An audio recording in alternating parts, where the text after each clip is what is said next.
Hello everyone, আসসালামু আলাইকুম। কী অবস্থা সকলের? আশা করি সকলে খুব ভালো আছেন।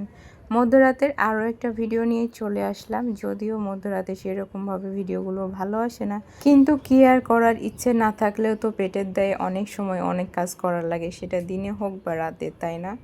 তো আজকে মধ্যরাতে রুটি বানাতে বানাতে চলেন আপনাদের সাথে কিছু কথা শেয়ার করি। জানি কথাগুলো হয়তো বা অনেকেরই গায়ে লাগবে, আবার অনেকেরই ভালো লাগবে। তো যার যার ভালো লাগবে অবশ্যই একটু কমেন্ট সেকশানে এসে বলে যাবেন, আর যার যার গায়ে লাগবে তারাও একটু বলে যাবেন। আসলে পরবর্তীতে ঠিক কী রকম কন্টেন্ট বানাবো আপনাদের মতামতের উপর নির্ভর করে সেইটা কিন্তু থাকবে। তো যাই হোক, অনেক কথা বলে ফেলেছি, বেশি কথা না বাড়িয়ে মূল টপিকসে চলে আসি। একটু খেয়াল করে দেখবেন আপনার আশেপাশের কিছু ইম্পর্টেন্ট মানুষ, মানে আপনি যাদেরকে আসলে ইম্পর্টেন্ট মনে করেন, তারা কিন্তু একেবারেই মুখিয়ে আছে আপনার ব্যর্থতা দেখার জন্যে, আপনার সফলতা নয়। কারণ আপনাকে ডমিনেট করা, আপনাকে দমিয়ে রাখাই তাদের একমাত্র মূল লক্ষ্য।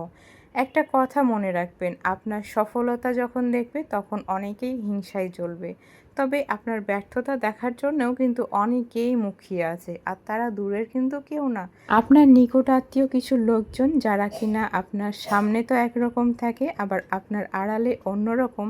তারাই কিন্তু আপনার ব্যর্থতা দেখার জন্য সবচেয়ে বেশি মুখিয়ে থাকে। আর তাই তো আমি শুধুমাত্র একটা কথাই বলি, এমন কিছু আত্মীয়দের কিংবা এমন কিছু মানুষদের অপেক্ষা করান, তারা যেন অপেক্ষা করতে করতে হাঁপিয়ে ওঠে। আপনি অনেক বেশি পরিশ্রমী হয়ে উঠুন, যেন আপনার সফলতা দেখতে দেখতে তারা ক্লান্ত হয়ে যায়, আর তারা প্রতীক্ষার প্রহর গুনতে গুনতে তাদের নিজেদের জীবনটা শেষ হয়ে যায় এই ভেবে কখন আপনি ব্যর্থ হবেন।